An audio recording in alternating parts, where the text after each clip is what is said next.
With the shop ready to go, it was time to resume work on Dylan and Abby's side table.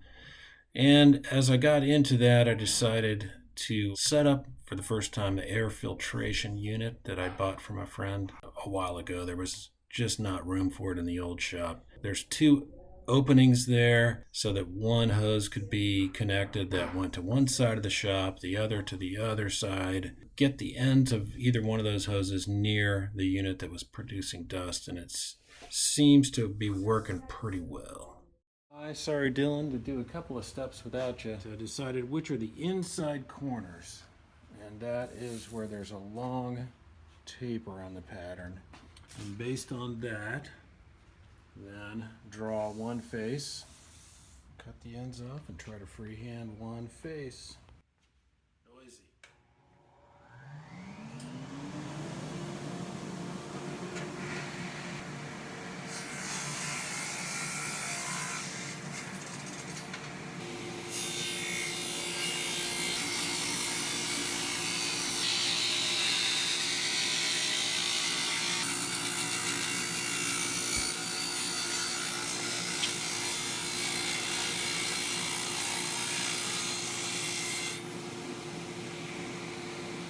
For the two interior cuts, I needed to stop the cut at the point at which the bottom of the saw hit the boundary line, so I marked that point with tape. Got basic cleanup on the back sides, and because this represents a flat surface until I complete cutting that out, that can be the reference as we pass it through the table saw 90 degrees the other direction. So I'll go ahead and draw these patterns out on this face. Okay, got the pattern drawn on the back side of these. I completed the rest of the cut with the bandsaw, which worked pretty well. Little rabbet plane is helpful. They're sneaking right up on a joint. After some sanding cleanup, the session with the legs ended with some epoxy sawdust putty into some of the gaps around the knots. Got the legs getting close. And what I want to do next on Dylan and Abby's table is make up the walnut pieces that will go for the side and faces, and therefore need to finalize the length. Dylan said 42 inches. So we've got quite a bit more than that. I think what I'm going to do is equidistance between these knots. We'll get the sides cut off at a nice 30 degree, cleaned up, and be able to draw the plan for where the legs and the rails end up. I made these end cuts very carefully with freehand circ saw. It was just too big a piece to get through the table saw for a cross cut, and it worked out fine. Okay, so we've got the length, the angle that roughly approximates the live edge angle, maybe a little bit less. All right. Decisions made. The legs will basically be centered on the rails, and now I can get the exact dimensions for each of those four pieces. First use of the wood rack here. The piece I thought was going to be good for front and back walnut is not quite long enough. So I like the ability to sift through and selectively access these guys. And I'm going to get this guy out.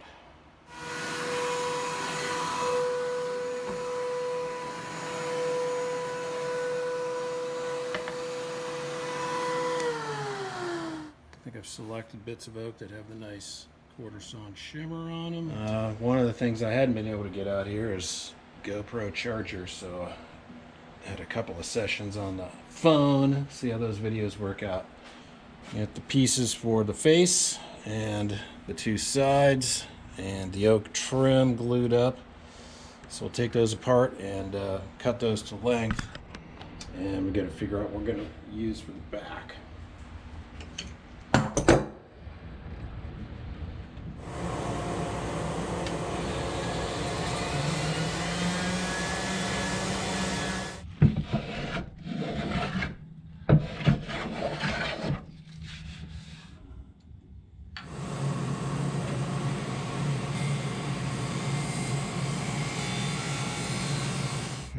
but there's the general idea.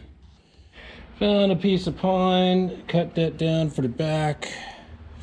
I decided I'm going to pocket screw the assembly together, but not glue. That way, if the legs were desired to be removed at some point, it's a matter of just unscrewing them. So I got this set up for our 7/8 widths and 1 1/4 for hardwood pocket screws.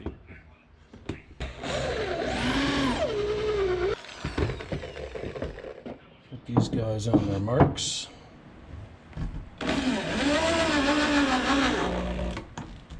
Pick which legs go where, and I'm got 2 faces with the nifty 1/4 sawn grain. Lamp it this way and this way, hopefully in the good enough shape. I think I can do it with a ratchet. Okay, right side up for the first time. Dylan, I'm sorry I couldn't have you with me on these final sessions, but I hope you and Abby like the table. Yeah, I think that's gonna look just fine. I got a little window. I'm gonna go ahead and hit it with the first coat of finish. First, we better sign it.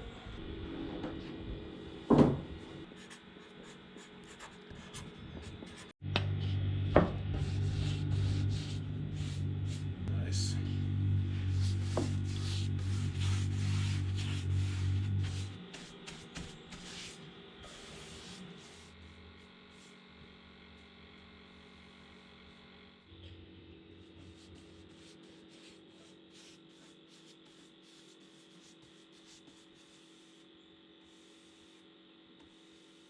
First coat on, I'm pretty happy with that.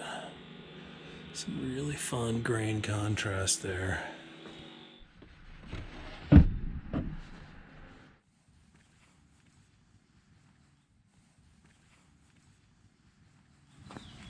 Pretty happy with that. There's definitely some resemblance. While we're waiting to deliver the table to Dylan and Abby, we got the wood from Beth and Johnny's house, where we'd hoped to have been drying out a little bit in their basement, into the shop and ready to resume on that table. I think the first thing I want to try to do is epoxy sawdust fill this big opening, and while doing so, see if we can lessen the cupping throughout a good bit of this piece. There's a little bit of it there, but it really is centered on this big shake or crack. And so if I can get the right set of clamping to reduce or eliminate that, and then fill this guy with epoxy sawdust putty and have it retain some of that, that would be a big win. And it definitely moved. Got pressure in the center there. And now we got two little bits of cupping, but that'll be a lot easier to reduce. I'm going for about that consistency. I don't have it dammed underneath, as this is 15 minutes, so it is going to set up relatively quick. My goal is to fill maybe 1/4 inch, 1/2 inch down in there, enough to provide, as we continue to plane the wood away, some strength.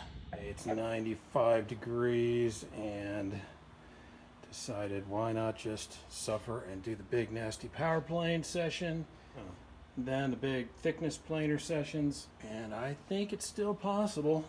We can make all these pieces work. There's some really nice grain in there and a whole lot of sawdust. Strung a chalk line and circ saw cut as best I could on one edge on each of these sideboards and both edges on the main board. And now the camera. You say hi to the camera.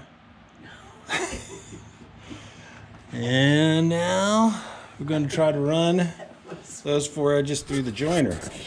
Flush to here, and moving smoothly through.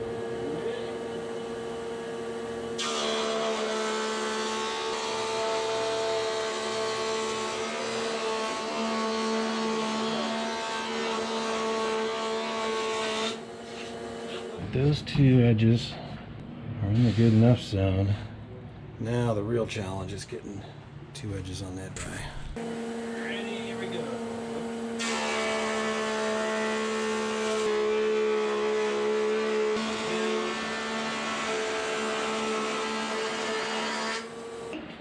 Perfect. Do it again, buddy. Yeah, show us your steps. He's like, everybody's watching me now. I'm gonna, yeah, maybe. It's a bit of a battle. I think with a couple of hand plane cleanups and lots of clamps and some filler, you may be able to get good enough. Look at you standing up and walking.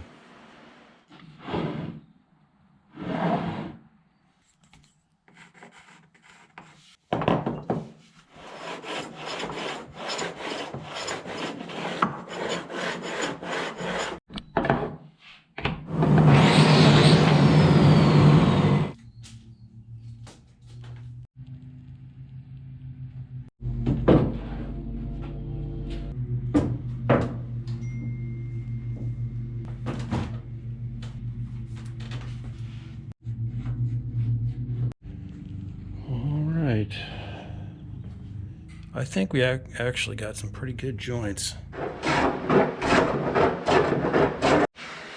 That's good initial pass. Did a lot more with a hand plane than I'm used to. Trying harder to get it set up right, sharpened right, and then a pass with a belt sander. Move on to the bottom. Doesn't have to be perfect throughout the middle, but when you're sitting at a dining room table, you know, the first 4 or 5 inches or so, you'll feel in your hands. You need a stable, consistent platform to put the rails on to mount the legs. And so what I think I'm going to do is take this ugliness down to where it's a good surface. That'll become the new target width across the whole thing. We'll then trace lines across, bring all this down, and then the problem child is this end where, to get rid of some bow, I ended up taking this down to quite a bit less width. So I think what I'm going to do, cut some bits so that we can glue on some end grain, try to match as best we can. I think I can resaw that guy right down the middle.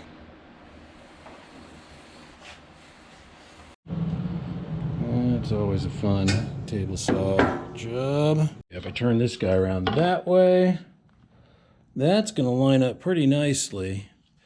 I'll trim these off and then use the leftovers from the 2 sides. Yeah. Get that glued up and we'll be in position to make a leveling pass on the bottom and then move on to the rails and the leg mounting. And there's still a decision about, this is 1 inch longer than we had originally discussed, just in case. Okay. So I have to think about that before I put them back in the lathe and cut that off. Yes, yes, yes. Wait, so how did you, so I'm confused about why this happened. What happened that we needed the... By the time I got done cleaning it off, this particular, because there was a bow running along the whole thing, I had to remove thickness, and the net size of this particular piece was pretty thin, like 3/4 or less. That's crazy, Dad. I couldn't even tell that you did that from the side. Well, and I'm thinking if we do a little round over, you will not be able to see it. But I ripped down pieces and then aligned the grain as best I could so that it won't stick out too much. And then that was... You're such a good dad. You're such a good daughter. I'm glad you like it. Just draw the outside face of these rails. Got our plan, got our legs. See if we can get the good boards we need out of all this. Still rough milled edges on them, so let's start with a circ saw.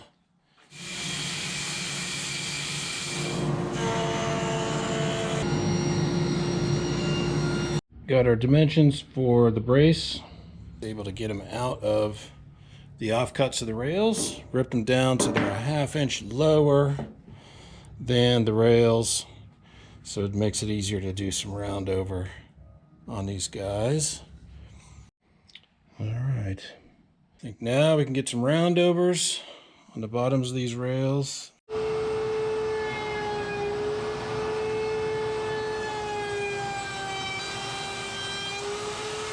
All right, we'll do a finish sand pass of these guys, these surfaces, and move on to pocket screw.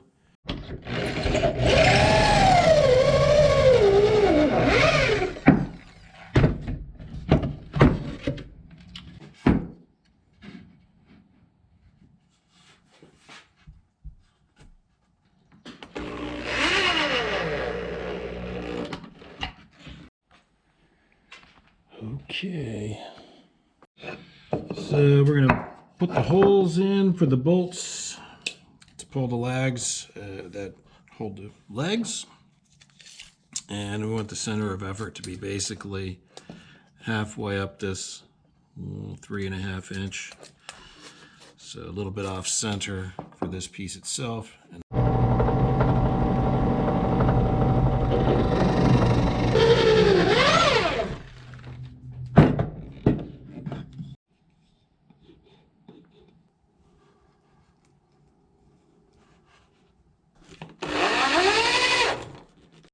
All right, I made these legs back in the old shop, and before I part off, establish the final height, I'm going to putty in some of these spots. It's a lot easier to clean them up on the lathe.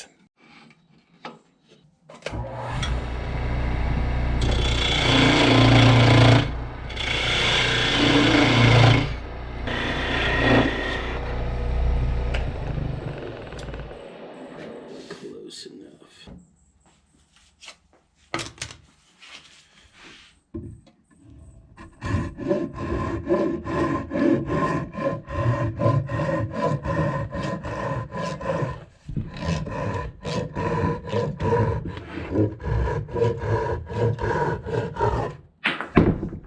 Here we go. We are committed. What do you think, Ada?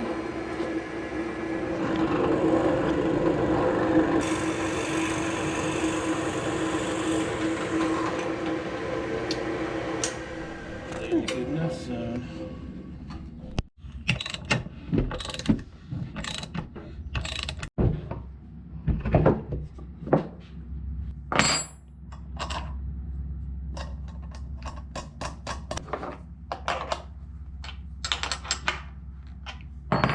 We have a new dining room table for you guys. Okay. Sort of. Yeah, I'm okay to hold it. I just Here wanted it to. comes. Put the leg down. Yep. Okay. There it is. Look So at that. nice.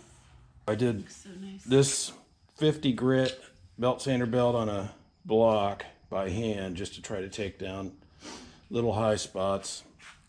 Belt sanded at 200 grit and then just now orbital 80.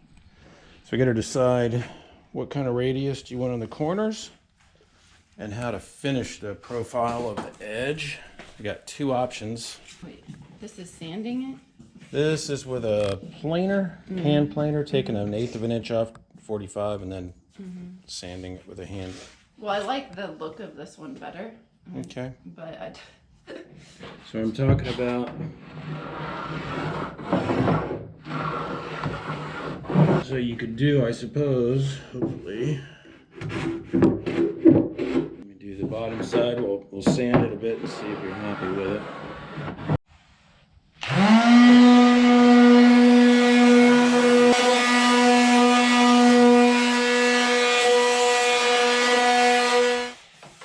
That sort of a thing. Yeah, it looks awesome. That's what you want. All right, we'll do the whole table that way. Are you guys gonna have more kids? Plus? How about that? Yeah. 11:02. All right, this is one of the most fun parts for me. I need these projects is to see the grain go. And here's the grain. First time, even though it's just underside.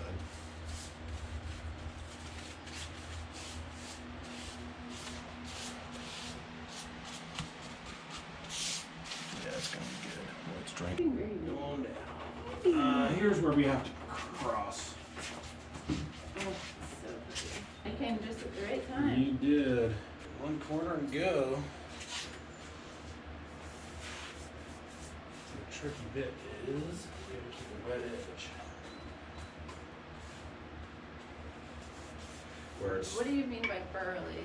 Like, around like knots, where the grain starts going crazy. like this? Yeah, that's Yeah.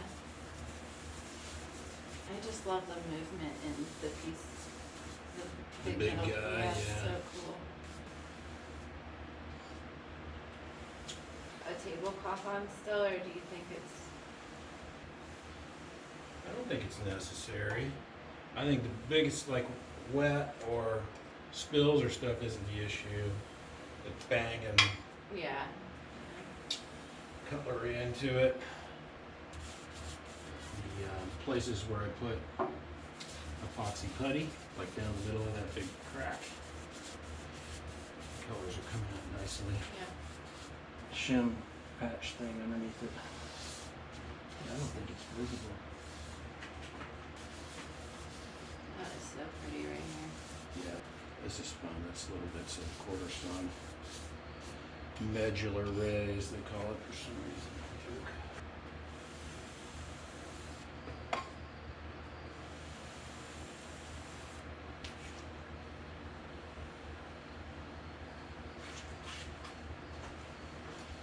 And then we'll hit the legs.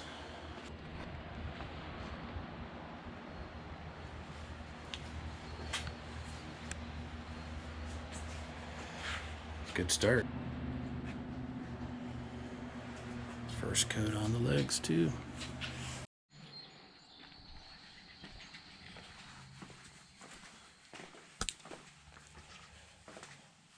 All right, there's coat 3 yesterday on the legs. I think we can call them done. Coat 3 going on the top just now after pretty deep sanding. All right, Dylan and Abby are back from their vacation. Time to deliver their table next door. Added an island. Oh man, this is very much nicer than the last time I was in here. There you go. 46 inches as That ordered. looks really good on the floor too. Yeah, it's a great match for the different tones in the wood. I think we're going to call this good enough. We got like a half inch. Oh, I see. Look at that table. That's been our table for like 8 months now. Time to get the new one in.